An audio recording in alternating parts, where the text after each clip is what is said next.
امجد خان بے شک ملازم کی اولاد تھا، لیکن تعلیم کا شوق بچپن سے ہی تھا۔ وہ دل لگا کر پڑھتا رہا تھا۔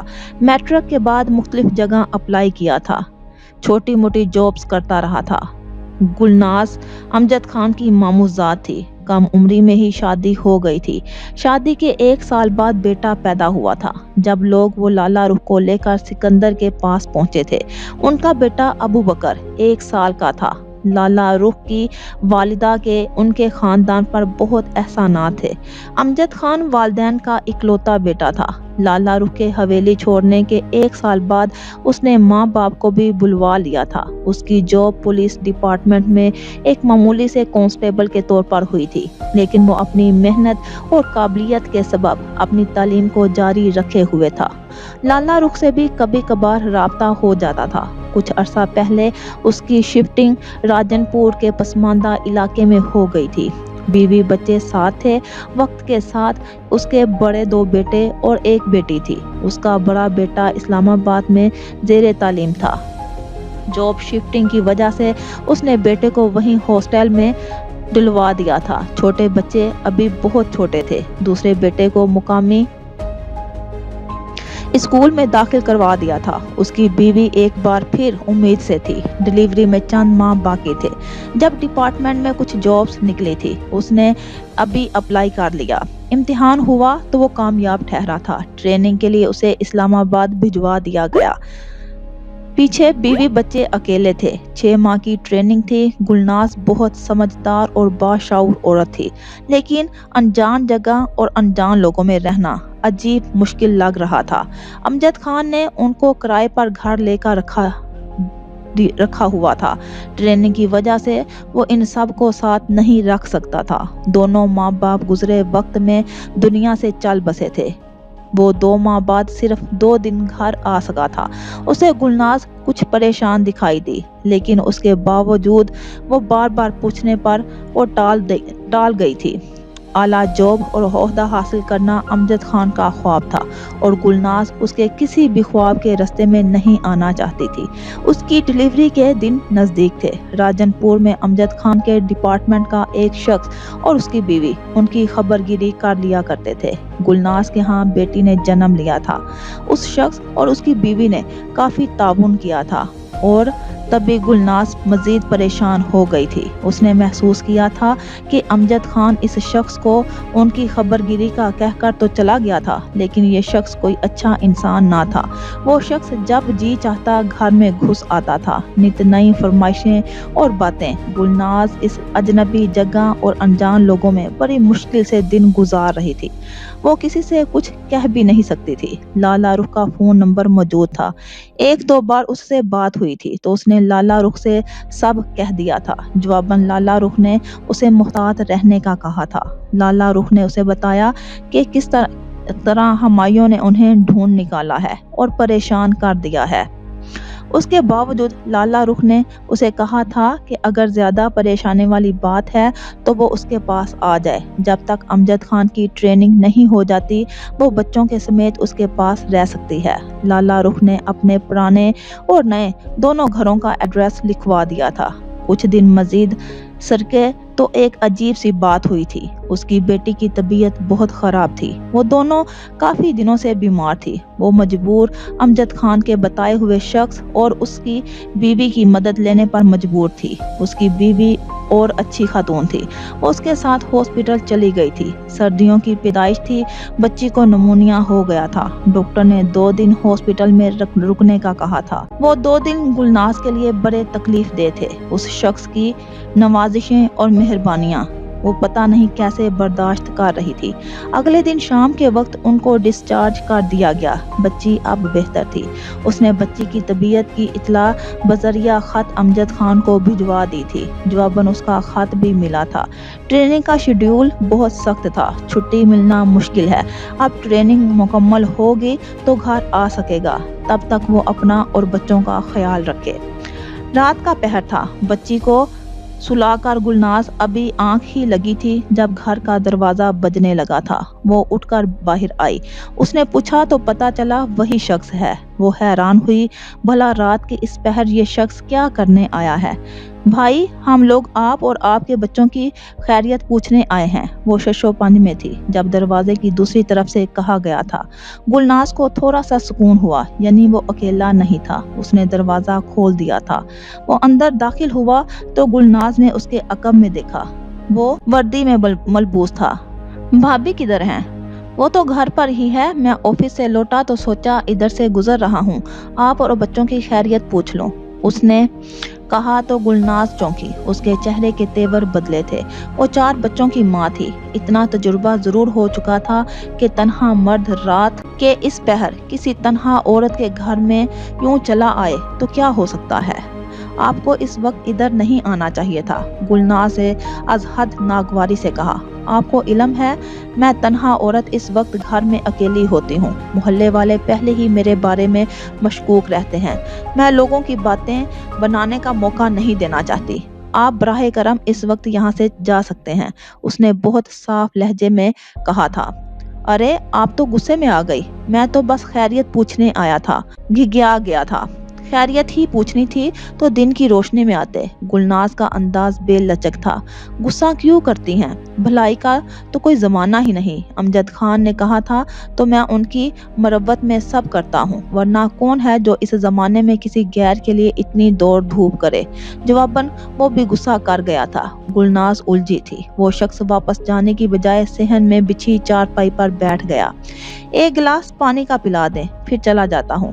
گلناز کو اس کا انداز بہت عجیب سا لگا تھا۔ وہ خاموشی سے وہاں سے ہٹی اور ایک طرف بنے چھوٹے سے کچن میں آئی۔ وہ ابھی گلاس میں پانی نکال کر پلٹی تھی جب ہی وہ شخص کچن کے دروازے کے پاس کھڑا تھا۔ آپ ادھر کیوں آ گئے؟ میں پانی لا رہی تھی نا۔ گلناز کا لہجہ لڑکھڑایا تھا، لیکن پھر فوراً خود پر قابو پاتے غصے سے کہا تھا۔ پانی کی کس کو طلب ہے؟ تم جانتی ہو مجھے یہاں کیا چیز کھینچ کر لاتی ہے؟ وہ شخص فوراً اپنی اوقات میں آیا تھا۔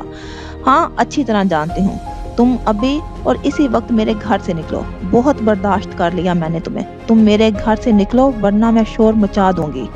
گلناز گلاس ایک طرف پٹک کر چلائی تھی۔ شور مچاؤ گی تو اپنا ہی نقصان کرو گی، لوگوں کو کیا جواب دو گی؟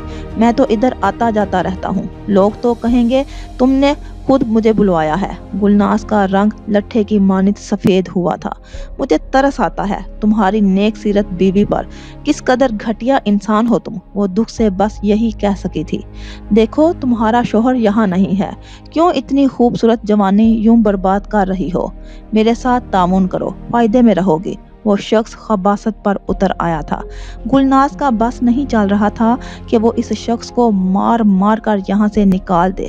تم یہاں سے دفع ہو جاؤ، اس نے کہا تو وہ شخص اس کی طرف بڑھا تھا۔ اتنے ماہ سے تم پر محنت کر رہا ہوں، وقت اور پیسہ ضائع کر رہا ہوں، ایسے کیسے دفع ہو جاؤں؟ عرصے بعد تو اتنا اچھا موقع ملا ہے۔ وہ اس کی طرف بڑھا تھا۔ گلناز مارے خوف کے کچن کی اندرونی دیوار سے جا لگی تھی۔ وہ شخص جانے کا نام ہی نہیں لے رہا تھا۔ گلناز نے اپنے بچاؤ کے لیے ارد گرد دیکھا اور پھر اس کی نگاہ برتنوں والی ٹوکری پر پڑی تھی۔ اس نے تیزی سے وہاں سے کفگیر اٹھایا اور اپنی طرف بڑھے شخص کے سر پر دے مارا تھا۔ وہ شخص بلبلا کر پیچھے ہٹا تھا۔ اس شخص کے سر سے خون بہہ نکلا تھا۔ گلناز یہ موقع غنیمت جانا تھا۔ وہ اندھا دھند ساتھ والے کمرے کی طرف بڑھی تھی۔ سردی کے موسم کے سبب بچے اور وہ خود ایک ہی کمرے میں سو رہے تھے۔ اس نے کمرے میں گھس کر کنڈی لگا دی تھی اور دروازے سے ٹیک لگا کر تھر تھر کانپ رہی تھی۔ باہر سے اس شخص کے کراہنے اور بولنے کی آوازیں آ رہی تھی۔ میں تمہیں جیل میں کرا دوں گا، تم جانتی نہیں میری پہنچ کہاں تک ہے، تم نے مجھ پر قاتلانہ حملہ کیا ہے، اب تم دیکھنا میں تمہارا کیا حشر کرتا ہوں۔ وہ دھمکیاں دے رہا تھا۔ کچھ دیر تک اس کی آوازیں آتی رہی تھی اور پھر گھر میں خاموشی چھا گئی تھی۔ وہ رات گلناز کے لیے عجیب قیامت خیز تھی۔ وہ ساری رات روتے سسکتے اس نے وہ فیصلہ کیا تھا۔ فجر کی نماز پڑھ کر ابھی اندھیرا ہی تھا کہ اس نے بچوں کو اٹھایا اور ضروری اشیاء لی اور ایک کپڑوں کا بیگ تیار کیا تھا۔ صبح کی روشنی پھیلنے سے پہلے اپنے گھر کے دروازے پر تالا لگا کر وہ گھر چھوڑ دیا تھا۔ اسے جلد ہی ایک تانگا مل گیا تھا جس نے اسے ریلوے اسٹیشن پہنچا دیا تھا۔ وہ اکیلی عورت हालात की सताई हुई थी। बच्चों का साथ था, वो खौफजदा भी थी, लेकिन हिम्मत करते उसने वो ट्रेन का सफ़र किया था। कई घंटों पर मुश्तमिल वो सफ़र उसकी ज़िंदगी का तन्हा सफ़र था, वो जो अमजद खान के बगैर गुजार रही थी। उसने सोच लिया था कि वो मंजिल पर पहुंचते ही अगले दिन अमजद खान को खत लिखकर सब हालात से आगाह कर देगी। रात गए उनका सफ़र ख़त्म हुआ था। उसके बाद उसने स्टेशन से तांगा लिया था। वो सिकंदर और लाला रुख के पास आ गई थी। लाला रुख ने उसे नए और पुराने दोनों घर का एड्रेस दे रखा था। पुराने घर में वो कई बार आ चुकी थी, लेकिन हर बार अमजद खान हमरा होता था, लेकिन इस बार तन्हा थी, इसलिए एड्रेस में उसके बहुत काम आया था। तांगे वाले ने उसे घर के सामने उतारा था, लेकिन बदकिस्मती से घर के दरवाजे पर ताला पड़ा हुआ था। गुलनाज परेशान हो गई थी। तांगे वाला अभी सामान उतरने का इंतजार कर रहा था। गुलनाज ने कुछ सोचते उसे दूसरे घर का एड्रेस समझाते वहां उतारने को कहा था। तांगे वाले ने उसे दूसरे घर उतार दिया था। घर के अंदर रोशनी हो रही थी। गुलनाज के अंदर सुकून सा उतरा था। उसने सामान और बच्चों को उतार कर तांगे वाले को फारिग किया था और खुद घर की तरफ बढ़ी थी। वो लाला रुख का ये घर पहली बार देख रही थी। उसने दस्तक के लिए दाखिली दरवाजे पर हाथ रखा तो वो खुलता चला गया। वो सोई हुई दोनों बच्चियों और बैग को संभालती बच्चे को लिए घर में दाखिल हुई थी, लेकिन वहां तो माजरा ही कुछ और था। जहां दाखिल होते ही दो आदमियों ने उसे खींच लिया था। तुम्हारा क्या ख्याल है? तुम भाग कर वापस आओगी तो हम यहाँ से चले गए होंगे। पकड़ो इसको, संभालो, कुर्सियों से बांध दो, अब भागने न पाए। वो कई आदमी थे। गुलनाज तो इस उस्ताद पर खौफजदा हो गई थी। वो तो पहले ही अजीब से हालात से गुजरकर यहाँ तक पहुंची थी, लेकिन इस नई सूरत हाल ने उसे मजीद खौफजदा कर दिया था। कुछ और आदमी आ गए थे। उन सब ने मिलकर उसके चीखने चिल्लाने के बावजूद से उसके बेटे को एक जगह कुर्सी के साथ रस्सियों से बांध दिया था। उसकी दोनों बेटियां उसके पास ही जमीन पर गिरी चीख रही थी। सामान बाहर दरवाजे पर ही रह गया था। वो बयान कर रही थी, उनको सूरत हाल समझाना चाहती थी। वो नहीं है जो समझा जा रहा है, लेकिन किसी ने मोहलत ही ना दी थी। उन्होंने उस पर और बच्चों पर पेट्रोल छिड़का था। एक शख्स ने आग दिखाई और फिर चीखी थी। आहें थी, शोले थे, आग थी, तपश थी। यूं आग ने सारे वजूद को अपनी लपेट में ले लिया था। मुस्तफा खुद केस की पड़ताल कर रहा था। सालों पुराना रिकॉर्ड निकाला गया था। उसने बजाते खुद इस जगह का मुआयना किया था। वो घर जला था, उसके मकीन जल कर राख का ढेर हुए थे, लेकिन बहुत सी बाकियात भी बची थी जो बाद के लिए सबूत के तौर पर पेश की जा सकती थी। जिनमें एक छोटी सी डायरी थी जिस पर मुख्तलिफ एड्रेसेस दर्ज थे। ये शायद फोन की डायरी थी। वो कागजात घर के बैरूनी दरवाजे पर से ही मिल गए थे और फिर वो रिकॉर्ड में रख दी गई थी। ये डायरी इतनी अहम ना थी कि उसकी जांच पड़ताल की जाती। मुस्तफ़ा ने वो डायरी बगौर देखी थी और फिर उस पर दर्ज तमाम एड्रेसेस की छानबीन करवाई तो उलझा था कि एड्रेसेस के अलावा चंद एक फ़ोन नंबर भी थे। मुस्तफ़ा ने अमजद खान को बुलावा भेजा था। उसने वो डायरी उसके सामने रख दी थी। अमजद खान डायरी देखकर चौंका था। ये डायरी आपको कहाँ से मिली? ये डायरी मुझे फिजान चचा और लाला रुख चच्ची के केस वाली फाइल से मिली है। अमजद खान ने चेहरे पर हाथ रख लिया था। ये डायरी तो मेरी बीवी के पास होती थी, लेकिन ये यहाँ कैसे पहुँची? आपको मुझे अपनी बीवी और बच्चों के बारे में डिटेल में सब बताना होगा। अमजद साहिब, मुझे लग रहा है कि इस केस में इन लोगों की मौजूदगी एक बहुत बड़ा राज है। अमजद खान ने सर हिलाया और फिर उसने अपने बारे में बताना शुरू कर दिया था।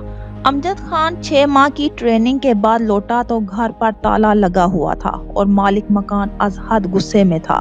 अमजद खान हैरत ज़दा था। मालिक मकान किराया अदा करके उसने जैसे तैसे मुतमिन किया और खुद इस आदमी के पास आया था जिसे उसने अपनी गैर मौजूदगी में अपने घर और घर वालों की खबरगिरी करने को कह रखा था।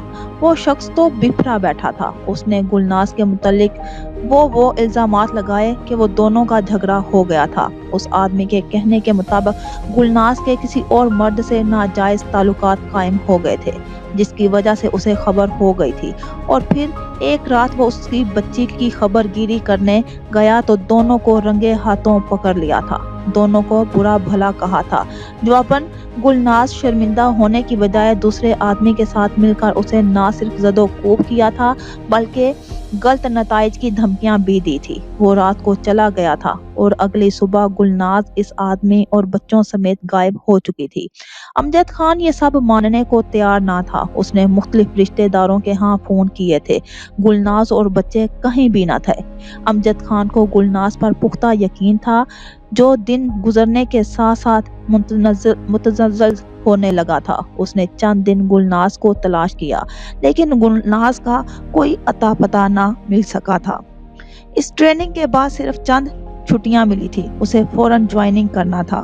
وہ نوکری پر چلا گیا تھا اور پھر کچھ عرصے بعد اسے سکندر اور لالا رخ والے سانحے کی خبر ہوئی تو وہ وہاں آیا تھا۔ عجیب سے حالات تھے، کچھ سمجھ نہیں آ رہی تھی۔ اس کی اپنی جاب تھی، گلناز کی طرف سے پریشانی تھی، وہ کچھ عرصہ تک اپنی پریشانیوں میں گھرا رہا تھا۔ گلناز کو ملنا تھا، وہ نہ ملی، بچے بھی غائب تھے۔ وہ اب رفتہ رفتہ اس شخص کی سنائی ہوئی کہانی پر یقین کرنے پر آمادہ ہو گیا تھا۔ کچھ عرصہ مزید بیتا، وہ اب اپنی جاب پر مستحکم تھا۔ اس نے گلناز کو بھول کر اپنی زندگی کو ایک نیا موڑ دینا چاہا اور شادی کر لی تھی۔ اس کا بیٹا ابوبکر بہت چیخا چلایا۔ جواباً سوتیلی ماں اور ابوبکر کے درمیان حالات کشیدہ رہنے لگے تھے۔ گلناز کی وجہ سے وہ بعض اوقات ابوبکر سے بھی برنگشتہ ہو جاتا تھا۔ دوسری بیوی سے اللہ نے اسے اولاد دی تو وہ گلناز کی بے وفائی کو مکمل طور پر بھلا چکا تھا، لیکن لالا رخ والے کیس پر وہ مسلسل کام کر رہا تھا۔ اس نے بہت سے حقائق جمع کر لیے تھے لیکن کوئی سرا ہاتھ نہیں لگ رہا تھا۔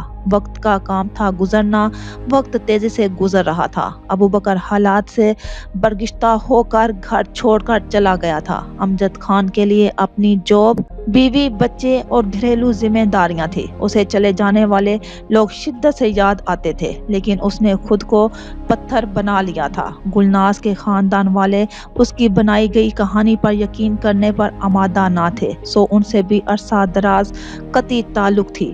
اور پھر عرصہ بعد ابوبکر خود آیا تھا ان کے پاس اپنی شادی کا کارڈ لے کر۔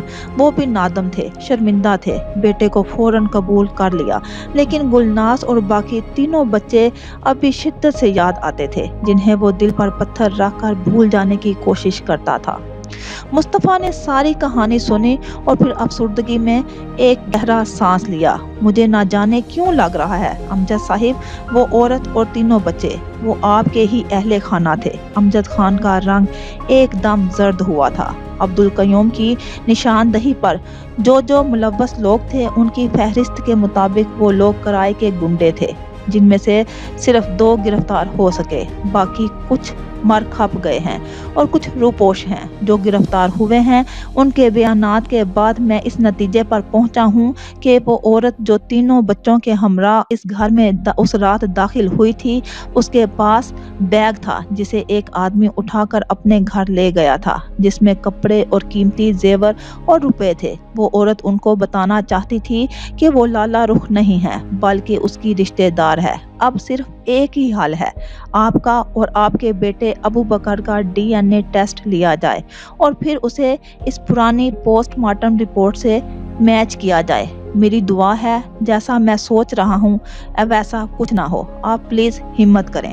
امجد خان کے نڈھال سے انداز پر مصطفیٰ نے کندھا تھپ تھپا کر تسلی دینا چاہی تھی۔ امجد خان تب بھی ساکت و خاموش رہا تھا۔ مصطفیٰ گھر آیا تو اس نے حویلی کال کی اور لالا رخ اسے بات کروانے کو کہا تھا۔ لالا رخ فون پر آئی تو مصطفیٰ نے سلام دعا اور حال چال پر دریافت کرنے کے بعد ڈائریکٹ پوچھا تھا، آپ ماضی میں کسی گلناز نامی خاتون کو جانتی ہیں؟ گلناز؟ لالا رخ نے کچھ سوچا۔ امجد خان کی بیوی کا نام تھا گلناز۔ مصطفیٰ نے ایک گہرا سانس لیا۔ مجھے اس سلسلے میں آپ سے بہت ضروری بات کرنی ہے۔ کیا یہ ممکن ہے کہ آپ اس سلسلے میں چچا جان کے ساتھ شہر آ جائیں؟ خیریت ہے بیٹا؟ جی، آپ کے کیس کے سلسلے میں کچھ کارروائی رہتی ہے جس کے سلسلے میں آپ کا اور چچا جان کا شامل ہونا بہت ضروری ہے۔ ٹھیک ہے، میں آپ کے چچا سے بات کرتی ہوں، شکریہ، کل تک تشریف لے آئیے گا، بہت ایمرجنسی ہے، مصطفیٰ نے کہہ کر ایک اور دو باتوں کے بعد کال بند کر دی تھی اور کچھ سوچتے اس نے ایک گہرا سانس لیا تھا۔ یہ کیس اب تقریباً تکمیل کے مراحل میں تھا۔ عبدالقیوم کے کیس کی عدالتی کارروائی پر فیضان اور لالا رخ شہر پہنچے تو مصطفیٰ کے کہنے پر سیدھا کورٹ چلے آئے تھے۔ وہاں ضیاء صاحب اور افشاں بیگم بھی موجود تھے، شاید ان کو بھی عدالت نے گواہی کے لیے بلا رکھا تھا۔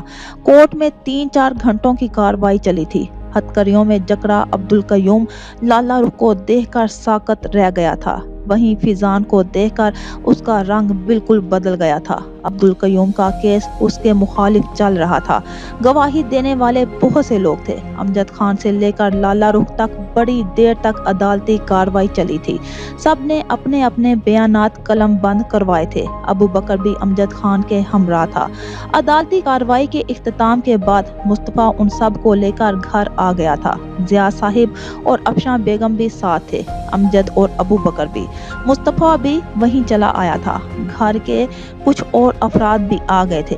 آپ نے بتایا تھا کہ آپ جب دوبارہ اس گھر کے سامنے پہنچی تو وہاں سے کسی عورت اور بچوں کے رونے چلانے کی آوازیں آ رہی تھی اور پھر گھر کو آگ لگا دی گئی تھی۔ کیا آپ نے خود اپنی آنکھوں سے وہ سب ہوتے دیکھا تھا؟ مطلب اس عورت کی شکل دیکھی تھی؟ مصطفیٰ نے افشاں سے پوچھا تو انہوں نے گہرا سانس لیا۔ اتنا پرانا واقعہ ہے لیکن اتنا ہی خوفناک، میں بھول نہیں سکتی۔ میں نے صرف بچوں کے چلانے اور عورت کی فریاد کرنے کی آوازیں سنی تھی، میں نے عورت کی شکل نہیں دیکھی تھی، افشاں نے صاف گوئی سے کہا۔ تو مصطفیٰ نے ایک گہرا سانس لے کر لالا رخ کو دیکھا۔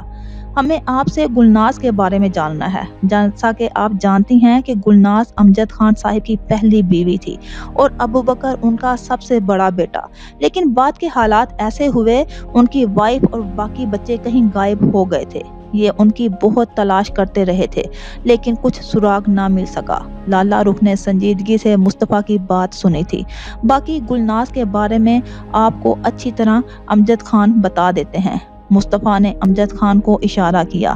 اس کے بعد امجد خان نے وہ تمام واقعات سنا دیے تھے جو اسے ٹریننگ کی دوران پھر بعد میں پیش آئے تھے۔ لالا رخ نے حیرت کے ساتھ وہ سب سنا تھا۔ جھوٹ بولتا تھا وہ شخص، تم جس شخص کو گلناز اور گھر کی خبر رکھنے کے لیے کہہ کر گئے تھے وہ خود ہی دھوکے باز شیطان فطرت انسان تھا۔ اپنی نیک سیرت بیوی ہونے کے باوجود وہ گلناز کو تنگ کرتا رہا تھا۔ تمہاری جاب اور شوق دیکھتے گلناز تمہیں پریشان نہیں کرنا چاہتی تھی، سو وہ سب برداشت کر رہی تھی، لیکن مجھے اس نے سب حالات کے بارے میں بتایا تھا۔ میں نے اسے کئی بار کہا تھا وہ میرے پاس آ جائے۔ لالا رخ نے سب بتایا تو کئی ثانیے تک وہاں موجود ہر شخص گمسم ہو گیا۔ گلناز تو ایک نیک سیرت اور با کردار عورت تھی، وہ ہمیشہ اپنے شوہر کی وفادار رہنے والی تھی، وہ کوئی غلط حرکت کر ہی نہیں سکتی۔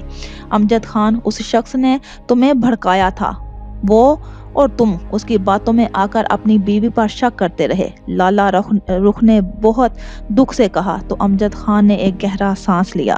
میں نے تو اول شک نہیں کیا تھا، لیکن جس طرح گلناز اور بچے مسلسل غائب تھے، وقت گزرنے کے ساتھ ساتھ میرے دل میں ملال آتا چلا گیا۔ اس میں بھی بے قصور ہوں، حالات ہی کچھ ایسے رہے تھے کہ میں کیا کوئی بھی شخص ہوتا وہ شاید آخر میں جا کر یہی سوچتا۔ بس ثابت ہوا کہ گلناز اس شخص کی وجہ سے پریشان تھی اور اگر کہیں گئی بھی تھی تو وجہ وہی شخص تھا۔ افشاں نے بھی اپنی رائے دی۔ کل تک ڈی این اے ٹیسٹ کی رپورٹ مل جائے گی، اس کے بعد پوسٹ مارٹم کی رپورٹ کے ساتھ ان کا جائزہ لیا جائے گا، اس کے بعد ہی اب کوئی حتمی رائے دی جا سکتی ہے۔ لیکن جہاں تک میری آبزرویشن ہے، مجھے حقائق کو دیکھتے اندازہ ہو رہا ہے اس رات اس گھر میں داخل ہونے والی عورت اور بچے یہی تھے اور وہ بدقسمتی سے ان لوگوں کے ہتھے چڑھ گئے تھے، مصطفیٰ نے کہا تو سب نے افسردگی سے امجد خان کو دیکھا تھا۔ امجد خان کا چہرہ گہرے دکھ اور ملال کی آماجگاہ بنا ہوا تھا۔ یہی کیفیت ابو بکر کی بھی تھی، تاہم سبھی خاموش تھے۔ ضیاء صاحب اور افشاں بیگم کچھ دیر مزید بیٹھنے کے بعد رخصت ہو گئے تھے۔ امجد اور ابو بکر بھی چلا گیا تو باقی لوگ کافی دیر تک انہی حالات کو ڈسکس کرتے رہے تھے۔ لالا رخ اس ساری بھاگ دوڑ سے تھک گئی تھی۔ وہ ذہنی طور پر کشیدگی محسوس کر رہی تھی۔ وہ اندرونی کمرے میں آرام کرنے کی غرض سے لیٹی تو سکندر بھی چلے آئے تھے۔ گزرے وقت کو ان دونوں نے اتنی بار دہرایا کہ اب یہ نئی صورتحال سن کر دونوں ہی افسردہ تھے۔ میں گلناز اور اس کے بچوں کو لے کر بہت افسردہ ہوں۔ بیچاری نہایت ابتر حالات کا شکار ہو کر وہاں تک پہنچی تھی اور ان ظالموں نے اسے آگ میں دھکیل دیا۔ لالا رخ کا دل غم سے نڈھال تھا۔ دعا کرو وہ گلناز نہ ہو، کوئی اور ہو، میرا تو دل ماننے کو تیار نہیں۔ اللہ کرے، لالا رخ نے افسردگی سے کہا۔ قدرت نے ہمیں بہت آزمائشوں کے بعد ملایا ہے۔ ہم سب ایک دوسرے کے لیے مر چکے تھے، لیکن اللہ کی حکمت کہ کس طرح ہمیں پھر سے ایک کر دیا۔ دعا ہے کہ امجد خان کا خاندان بھی مل جائے۔ جیسا ہم سوچ رہے ہیں ویسا کچھ نہ ہو۔ لالا رخ کا ہاتھ تھام کر تسلی دیتے ہوئے کہا تو لالا رخ نے افسردگی سے آمین کہا تھا۔ سکندر نے لالا رخ کو دیکھا۔ لالا رخ پر وقت اثر انداز ہوا تھا، لیکن وہ آج بھی ویسی ہی تھی۔ اس کے حسن کی تابناکی اور وجود کی جگمگاہٹیں آج بھی دل افروز تھی۔ میں نے زندگی میں شاید ہی کوئی موقع ہو جب آپ کو یاد نہ کیا ہو، گزری ہوئی رفاقت پر افسردہ نہ ہوا ہوں۔ لالا رخ کا ہاتھ تھام کر محبت سے کہا تو لالا رخ نے افسردگی سے اپنے محبوب شوہر کو دیکھا۔ سب نے اپنی اپنی جگہ ہجر کا ایک لمبا بن باس کاٹا تھا، لیکن مجھے خوشی ہے کہ میرے بچے زندہ سلامت ہیں۔ میں آپ سب کے لیے بہت تڑپی ہوں، پہروں آنسو بہائے ہیں، دل زخمی ہو جاتا تھا اس سوچ کے ساتھ ہی کہ میرے بچے اب اس دنیا میں نہیں ہیں۔ میرے اندر زندہ رہنے کی لگن، خواہش سب ختم ہو چکی تھی، لیکن اب اپنی جوان ہستی مسکراتی اولاد کو دیکھتی ہوں تو دل میں سکون سا اترنے لگتا ہے۔ لالا رخ نے کہا تو سکندر نے مسکرا کر بیوی کو دیکھا۔ ہمارے بچے بہت سمجھدار ہیں۔ مختلف مقامات پر رہنے اور پرورش پانے کے باوجود وہ بگڑے نہیں ہیں، بلکہ زندگی کا شعور رکھتے ہیں۔ فیضان نے کہا تو لالا رخ نے مسکرا کر سر ہلایا تھا۔ افشاں کہہ رہی تھی کہ ہم کل ان کی طرف چکر لگائیں۔ جب سے آپ ملے ہیں کسی اور کا ہوش ہی نہیں ہے۔ میں خود بھی ان سب کی طرف جانا چاہتی ہوں۔ صبوحی، افشاں، ضیاء اور وقار بھائی، وہ تو ہمارے محسن ہیں۔ آج کے دور میں بھلا کون کسی کے لیے اتنا کچھ کرتا ہے جتنا کچھ ضیاء بھائی اور افشاں نے ہمارے لیے کیا ہے۔ میرے بیٹے کو اپنا نام دیا، بلکہ تحفظ تک فراہم کیا، اور افشاں، ان کا احسان تو عمر بھر نہ بھلا سکوں۔ انہوں نے تو ساری زندگی میری بیٹی کے لیے وقف کر دی تھی۔ ہاں بالکل، افشاں کی عظمت کا قائل ہو چکا ہوں۔ میں تو بغیر کسی لالچ کے ہمارے بچوں کو دونوں میاں بیوی نے جس طرح سنبھالا ہے شاید ہی کوئی ایسا کر پاتا۔ ہم کل ضرور ان کی طرف جائیں گے۔ محبت سے بیوی کے ہاں میں ہاں ملاتے کہا تو لالا رخ نے مسکرا کر سر ہلایا تھا۔ مصطفیٰ کے پاس ڈی این اے ٹیسٹ کی رپورٹ آ چکی تھی۔ لیبارٹری میں پوسٹ مارٹم رپورٹ سے میچ ہونے کے بعد جو حقائق اس کے پاس آئے تھے انہیں دیکھ کر مصطفیٰ کئی لمحوں تک گمسم رہا تھا۔ نتائج اکٹھے کرتے ایک رائے کام کرنا اور بات تھی، لیکن اب ان نتائج کا رزلٹ سامنے آیا تو دل افسردہ سا تھا۔ مصطفیٰ نے امجد خان اور ان کے بیٹے کو بلا کر رپورٹ ان کو دکھائی تو کبھی کسی بھی واقعے پر دل چھوٹا نہ کرنے والا امجد خان شدت سے رو دیا تھا۔ آنسو تو ابو بکر کے بھی بہہ رہے تھے، لیکن امجد خان کے آنسوؤں کی روانی میں کوئی اور ہی احساس تھا۔ اپنی نیک پارسا بیوی پر شک کرنا کتنا تکلیف دہ عمل تھا، جبکہ آج حقیقت کچھ اور ہی نکلی تھی۔ ابو بکر باپ کو دلاسے دے رہا تھا، مصطفیٰ بھی ساتھ تھا، لیکن امجد خان زندگی میں پہلی بار اس قدر شدت سے ٹوٹ کر بکھرا تھا۔ ابو بکر امجد خان کو گھر لے آیا تھا۔ مصطفیٰ کو بھی عدالت میں کچھ ضروری کام تھا، وہ ادھر چلا گیا تھا۔ عبدالقیوم کے کیس کے سلسلے میں عدالت میں کچھ ضروری کاغذات جمع کروانے تھے۔ وہ سب کر کے وہ گھر چلا آیا تو شہبار اور رابعہ فیضان اور لالا رخ کے ہمراہ ضیاء صاحب کی طرف جانے کے لیے تیار تھے، لیکن گلناز اور بچوں کے متعلق سن کر افسردہ ہو گئے تھے۔ فیضان صاحب نے اسے بھی ساتھ چلنے کو کہا تو وہ تیار ہو گیا۔ وہ لوگ عجیب غم و خوشی کی کیفیت میں گھرے ضیاء صاحب کی طرف پہنچے تھے۔ صبوحی اور افشاں لالا رخ سے ملی تو کتنی دیر تک گلے لگائے رکھا تھا۔ خالہ بھی बहुत गर्म जोशी से मिली थी। लाला रुख ने अना और रोशी को खसूसी तौर पर प्यार किया था। पुरानी बातें चली तो मौज़ूए गुफ्तगू ना जाने क्या क्या कह रहा था। मजाक, हंसी, कह के अफसुर्दगियाँ। हमारी माओं के दरमियान कितनी मोहब्बत रही है माजी में। मामा बता रही थी एहसन भाई की साल गिरा थी, तब रोशी बहुत छोटी सी थी। तभी मामा ने उनको एहसन भाई के लिए मांग लिया था। अन्ना ने रोशी को देखकर कहा तो वो हंसी। पुप्पो ने ना सिर्फ बहू मुंतखब की थी बल्कि इस वक्त इकलौता दामाद भी सिलेक्ट कर लिया था। वो सभी उनके पास ही जरा फासले पर बैठी हुई थी। अन्ना के कहने पर रोशी ने भी कहा तो अन्ना चौंकी। शहवार के लिए ये इतला नहीं थी, बल्कि पुप्पो का तो पक्का इरादा था कि अगर उनके और बच्चे होते तो वो उनकी शादियां भी आपस में ही करेंगी। रोशी ने मजे से कहा तो अन्ना संजीदा हो गई। क्या फायदा यूं रिश्ते तय करने का। बड़े होकर जब बच्चों का मजाज और सोच बदलती है तो बहुत कुछ बिखर जाता है। फिर वो अफसुर्दा थी। रोशी और शहवार ने एक दूसरे को देखा। वलीद आज भी इधर ही था। एहसन, मुस्तफ़ा और वलीद सभी ज़िया साहिब, वकार साहिब और फिजान साहिब के साथ बैठकर अब्दुल कयूम वाले केस को ही डिस्कस कर रहे थे। हम लोग कल वापस जा रहे हैं। राबिया और शहवार भी साथ हो जाएंगी। आप सब भी साथ चलें ना। हमारी तो ख्वाहिश है कि अब्बास और राबिया की शादी की तरह अन्ना की रुखसती भी हवेली से ही हो। लाला रुख सबूही से कह रही थी। अन्ना ने कान खड़े हो गए थे। ये तो मुनासिब नहीं लगता। अब्बास की शादी में हम सब शामिल होंगे। 2-3 दिन का फर्क है। शादी फिर यहाँ से सब इंतजामात हो चुके हैं। रुखसती तो हम लोग यहाँ से ही करवाएंगे। सबूही बेगम ने कहा। अल्लाह साथ खैरियत के सब कुछ करवाए। एक अरसा बाद इतनी खुशियों का मौसम देखने को मिला है। अबशा बेगम ने भी खलूसे दिल से कहा। इंतजामात तो सब मुकम्मल हैं माशाल्लाह से।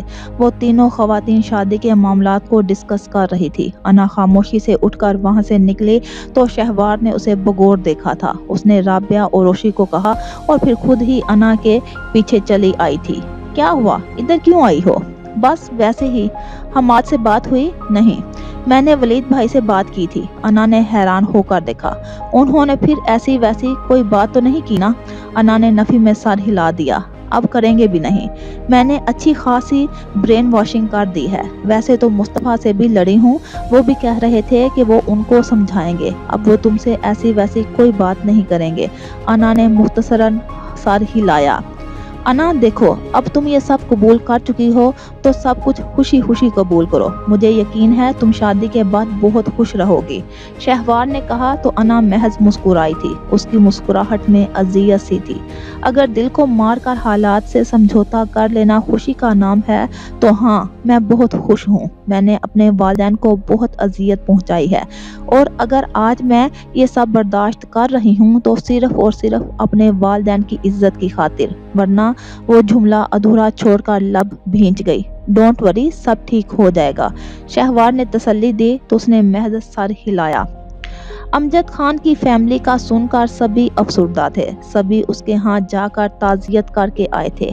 अब इस बात में कोई शक्को शुबा वाली गुंजाइश नहीं रही थी कि मरने वाली औरत और बच्चे कौन थे। लाला रुख और फिजान बतौर खास अमजद खान के पास गए थे। सानिहा तो बरसों पहले बीता था, लेकिन तकलीफ और अजियत तो अब महसूस हो रही थी। अबू बकर भी अफसुर्दा था। शाहजेब साहिब खसूसी तौर पर तसल्ली और तशफी दी थी। बाबा साहिब ने भी हवेली से कॉल करके अमजद खान से ताज़ियत की थी। इससे अगले दिन सबको हवेली के लिए रवाना होना था। वो वलीद की बहन की शादी थी। वो भी मसरूफ था। सभी के साथ वो भी हवेली जा रहा था। वो ज़रूरी साजो सामान लेने घर आया तो अन्ना गुमसुम सी लॉन में बैठी दिखाई दी। वो इसी तरफ चला आया था। अस्सलाम वालेकुम। अन्ना ने उसे देखा और महज सर हिला दिया।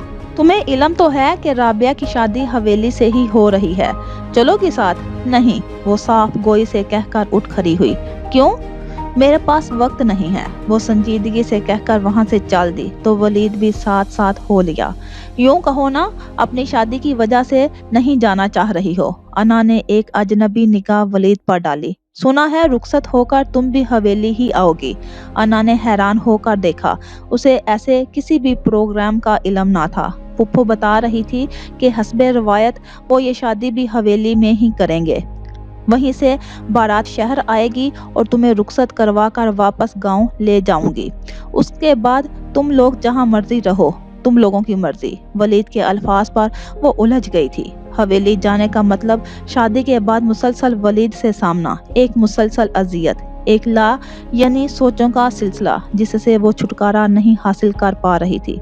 मुस्तफ़ा और शहवार के निकाह और शादी की तकरीब के दौरान तुम गांव जा चुकी हो। गांव के और इन लोगों के हवेली के रहन सहन से तुम बाखबर रही हो। सुना है फुफ्फो वगैरह का तुम्हें बड़ा लंबा चौड़ा प्रोटोकॉल देने का इरादा है। अना ने बहुत गुस्से से वलीद को देखा था। आपका इन सब बातों से आखिर क्या मतलब है? क्या चाहते हैं आप? उसका अंदाज बहुत दो टोक और कतई था। एक पल को वलीद ने उसे बगौर देखा और मुस्कुरा दिया। मैं तो कुछ नहीं चाहता, बस नेक ख्वाहिशात रखता हूँ। आखिर को इतना पुराना ताल्लुक रहा है तो हक बनता है तुम्हारा।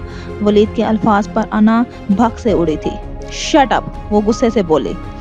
बाहर में जाएं आप और आपकी ये सो कोल्ड नेक ख्वाहिशात। आप जैसा अजियत पसंद इंसान तो मैंने जिंदगी भर नहीं देखा। हैरत के साथ साथ मुझे दुख भी हो रहा है कि जब आप मुझे साफ लफ्जों में इनकार कर चुके हैं तो फिर बार बार मेरे सामने आकर मुझे यूं जिद करने का क्या मतलब है आपका? वो बहुत गुस्से से चलाई थी। वलीद एक पल को हैरान हुआ था। मैं तो बस तुम्हारा हौसला बढ़ाना।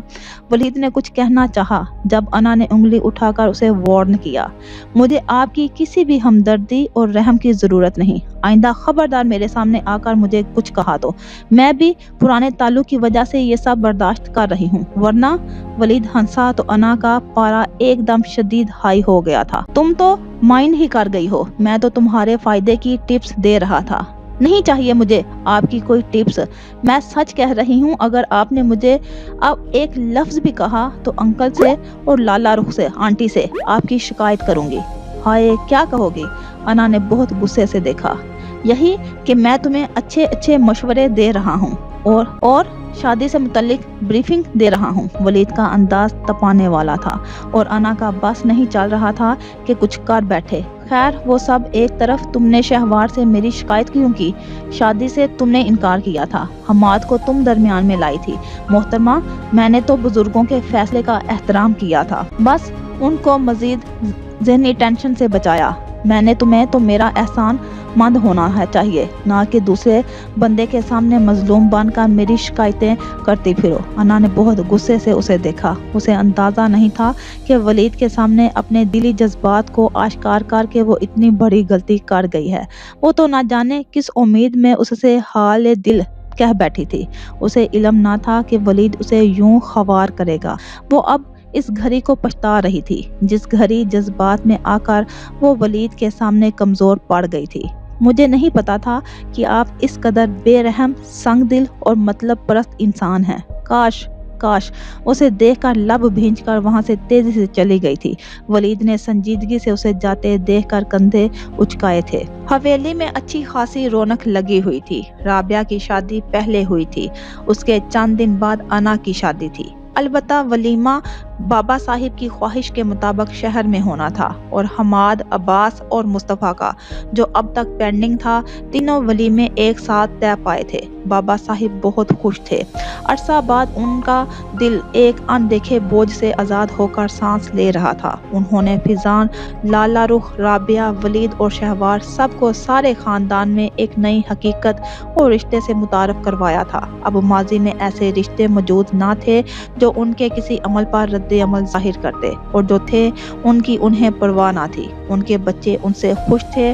फिजान और उसके बच्चों को खुले दिल से कबूल कर लिया था। बाबा साहिब तो गोया नए सिरे से जी उठे थे। शहवार की सारी शादी उन्होंने खुद करवाई थी, लेकिन तब वो शहवार से अपने असल रिश्ते से बाखबर ना थे। लेकिन अब राबिया से अपने रिश्ते से वो ना सिर्फ बाखबर थे, बल्कि वो अब इस शादी में हर तरह की खुशी पूरी करना चाहते थे।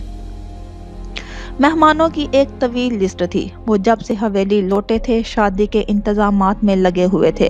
हवेली में मेहमानों ने आना शुरू कर दिया तो हवेली की रौनकें एकदम बढ़ गई थी। बाबा साहिब खुद बहुत तरोताज़ा और जवान महसूस कर रहे थे। अगले दिन शाहजेब साहिब भी आ गए थे। बाकी अहले खाना तो पहले ही पहुंच चुके थे।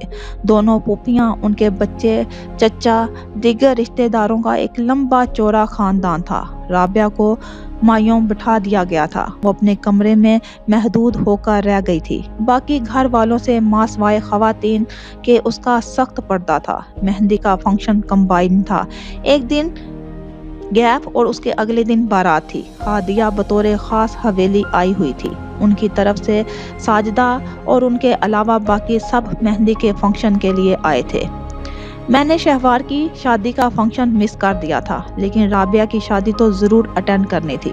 वो लाइबा की तबीयत के बारे में पूछने पर हंसकर बताने लगी थी। शहवार की शादी की तरह उस बार भी मेहंदी का इंतज़ाम हाल कमरे में किया गया था। साजिदा भाभी राबिया को सजाने संवारने में पेश थी।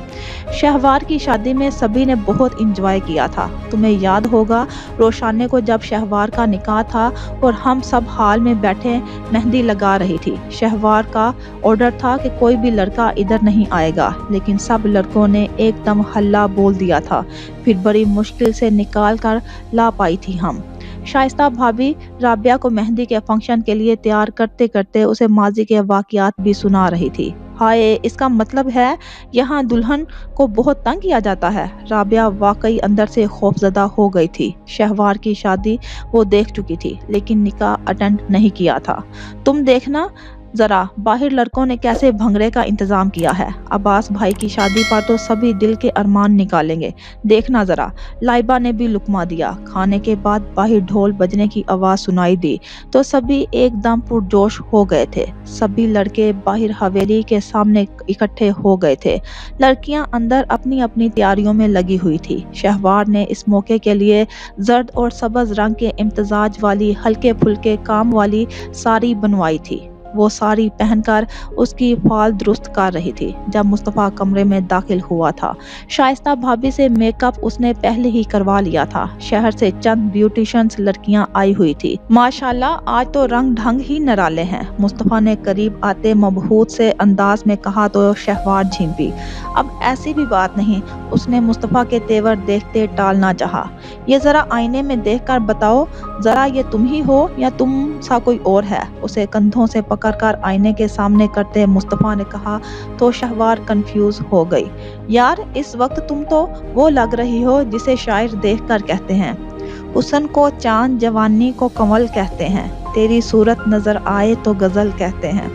ज्यादा फैलने की जरूरत नहीं, आई समझ? वक्त कम है, आप भी जल्दी से तैयार हो जाएं। शहवार ने मुस्कुराहट जब्त करते संजीदा होते हुए कहा तो मुस्तफ़ा हंस दिया। पुलिस वाला हूँ, थानेदार नहीं तुम बन रही हो। जरा इधर आओ तो सही, बगौर देख तो लूं। हाथ थाम कर करीब करना चाहा तो शहवार हंस कर पीछे हुई। आज आपको क्या हो गया है? मुस्तफ़ा के तेवर अजीब से थे। उसने पहलू बचाते कहा तो मुस्तफ़ा ने उसे खुद के करीब करते उसकी पुश्त पर बिखरे बालों में उंगलियां फेरते बड़ी मखमूर निगाहों से उसे देखा। तुम्हारा जादू सर चढ़ कर बोल रहा है। शहवार हंस दी थी। दोनों हाथ मुस्तफ़ा के सीने पर रख कर पीछे हटी। आपके कपड़े मैंने वॉशरूम में लटका दिए हैं, मुझे राबिया को भी देखना है। आप जल्दी से तैयार होकर आ जाएं। राबिया बहुत कंफ्यूज हो रही थी। क्या है यार? शहवार के यूं पहलू बचाने पर मुस्तफ़ा बदमज़ा हुआ था। शहवार हंस दी थी। पुलिस अफसर साहिब को अव्वल तो रोमांस के लिए टाइम ही नहीं मिलता, और अगर मिलता है तो वो भी बेवक्त। मुझे सभी बुलाने आ चुकी हैं, बस कमरे से निकलने ही वाली थी। वो जल्दी जल्दी चीजें समेटने लगी थी। उसने हल्की सी हील पहन रखी थी। बाल एक कैचर में जकड़ कर पुश्त पर खुले छोड़ दिए थे। उसने बहुत ज्यादा मेकअप और बहुत ज्यादा ज्वेलरी इस्तेमाल नहीं की थी, बस हल्के फुल्के अंदाज में बहुत डिसेंट लग रही थी। ओके। मुस्तफ़ा वॉशरूम में घुस गया। वो तैयार थी। बाहर आई तो तकरीबन सभी तैयार थी। वो राबिया के कमरे में आई, वहाँ काफी रौनक थी। वो जर्द लिबास में बहुत हल्की सी लिपस्टिक और फूलों की ज्वेलरी सजाए बहुत प्यारी लग रही थी। माशाल्लाह। अब्बास भाई तो गए आज काम से। बहन के पास जाकर उसे बगौर देखते उसने सर हिलाया। राबिया मजीद झिंपी थी। यार, ये भी तुम्हारी ही बहन है, कह रही है कि सबके सामने नहीं जाएगी। लाइबा ने शहवार को बताया तो उसने राबिया को देखा। वो वाकई बहुत कंफ्यूज हो रही थी। अरे कुछ नहीं होता, हम सब आपके पास होंगे, डोंट वरी। लेकिन मैं इस किस्म के फंक्शंस की आदी नहीं हूँ। यहाँ कोई भी लड़की आदी नहीं होती, हर कोई अपनी शादी पर पहला पहला तजुर्बा करती हैं। शाइस्ता भाभी ने लुकमा दिया। लड़के सभी तैयार हो गए हैं, वो अब अंदर आना चाह रहे हैं। रमशा ने आकर इतला दी, हमारी दुल्हन भी तैयार है। पहले वो लोग अब्बास भाई को हॉल में ले जाएंगे, फिर हम लोग राबिया को ले आएंगे, शाइस्ता ने प्रोग्राम बताया। तभी आयशा और सबा भी वहीं आ गई थी। माशाल्लाह, आज तो अब्बास भाई की सज धज देखने वाली है, सबा ने बताया। हमारी दुल्हन भी किसी से कम नहीं, शहवार ने कहा तो सभी हंसी थी। वाकई ये तो सूरज चांद की जोड़ी बन गई, आयशा ने भी कहा। कुछ देर बाद उन सब को दुल्हन को बाहर ले जाने का उंदिया मिला तो सभी कंफ्यूज सी राबिया के इर्द गिर्द हो गई थी। सभी के झुरमट में वो हॉल कमरे में लाई गई। हॉल कमरे में मर्दों में सिर्फ खानदान के ही लड़के थे, जबकि खवातीन खासी तादाद में थी। उसे लाकर अब्बास के पहलू में सोफे पर बैठा दिया गया था। रस्म का आगाज मेहरुन्निसा बेगम और दूसरी तरफ लाला रुख ने किया था। मेहंदी की रस्म बड़ों की मौजूदगी के सबब संजीदगी से इंजाम पाई थी। बड़े मेहंदी लगाकर चले गए तो यंग जनरेशन को एकदम छूट मिली थी। सभी लड़कियां ढोलक लेकर अब्बास और राबिया के सामने कालीन पर आ बैठी थी। अब्बास भाई, आपकी आज़ादी की आखिरी रात होगी। कल के बाद परसों आपको राबिया भाभी की कैद में दे दिया जाएगा, सो आज दिल खोल कर इंजॉय कर लो, सारिया ने ऊंची आवाज में कहा तो वहां का माहौल एकदम जाफरान बन गया। तुम्हें क्या पता, अब्बास भाई तो इस कैद पर भी जी जान से फिदा होने को तैयार हैं। बाहर बाकायदा भंगड़ा डाल कर आए हैं। आफाक ने भी तो रिकॉर्ड लगाया था। अब्बास झींक गया। जानबूझकर घसीट रहे थे। तुम उसको भंगड़ा कब कहते हैं? हमने सोचा कि बाद में राबिया भाभी के इशारों पर तो नाचना ही है, हमारे सामने भी नाच लें। सभी लड़कियां हंस दी थी। बैकग्राउंड में आई मेहंदी की ये रात लाई खुशियों की बारात का रिकॉर्ड बज रहा था। वैसे अब्बास भाई और मुस्तफ़ा दोनों ही बहुत लगी हैं। खानदान की सबसे खास लड़कियां उनका मुकद्दर बनी हैं। जोहरा भाभी ने भी सराहा, जुबैर भाई ने भी सराहा। चलो भाई, इस बार लड़कों को भरपूर मौका मिलना है। जितना भी फॉर्म में आना चाहते हैं आ जाएं, फिर कोई ना कहे कि हमने शादी में अपने अरमान पूरे नहीं किए। आयशा ने आवाज लगाई तो सभी लड़के एकदम पुरजोश हो गए थे। सबसे पहले तो दुल्हन के चेहरे की रूनमाई करवाई जाए। मुस्तफ़ा जो अब्बास के साथ ही बैठा हुआ था, उसने कहा, नहीं भाई, रुखसती तक तो अब ये चेहरा पर्दे में ही रहेगा। राबिया जो लंबे से घूंघट की ओट में थी, वो अंदर ही अंदर कंफ्यूज हो रही थी, जबकि उन सब को शरारत सूझ रही थी। मुस्तफ़ा अपने निकाह वाला बदला लेना चाह रहा है ना मुस्तफ़ा? किसी कजन ने कहा तो सभी हंस दिए। बदला कैसा भाई, हमारे दुल्हे के भी कुछ अरमान हैं। मुस्तफ़ा ने भाई का दफा किया। लेकिन हम तो रुखसती तक अपनी दुल्हन का चेहरा किसी को भी नहीं दिखाने वाले, शहवार ने फौरन कहा। माइंड इट, आप मोहतरमा लड़के वालों की तरफ से हैं, सजाद ने भी धावा बोला। लेकिन मैं तो लड़की की बहन पहले हूँ, बाकी सब बाद में। अब्बास भाई याद रखें, परसों इन मोहतरमा को नेक लेने वालों की लिस्ट से खारिज कर देना है। आफाक ने भी शरारत की थी। ये भी याद रखें, कल लड़की वालों की तरफ से मुझसे ही सामना होगा। लंबी चौड़ी डील के बाद भी दुल्हन नहीं देंगे हम, शहवार ने भी डराना चाहा था। सभी हंस दिए। वहाँ एक हंगामा था, कहके थे, खुशियाँ थी। एक अरसे बाद बाबा साहिब की हवेली में जिंदगी अपने जोबन पर थी। तभी सबकी पुरजोश फरमाइश पर जाहद भाई और मुख्तलिफ लड़कियों ने खूबसूरत सा भंगड़ा पेश किया था। एक मेरा रंग गुलाबी ते उत्ते नैन नशीले मेरे, ओ मेरी अख ते शरारत कीती के शहर विच रोला पाया गया। शाउट अच्छा था। लड़कियों ने मुस्तफ़ा और सजाद को भी घसीट लिया था और फिर उसके बाद लड़कों ने वो करतब पेश किए कि वक्त गुजरने का एहसास ही नहीं हुआ था। ओहो की आवाज़ों से हवेली के दरो दीवार गूंजने लगे। शाहजेब साहिब ने ही आखिर वक्त गुजरने का एहसास दिलाते ये महफिल बर्खास्त करवाई थी।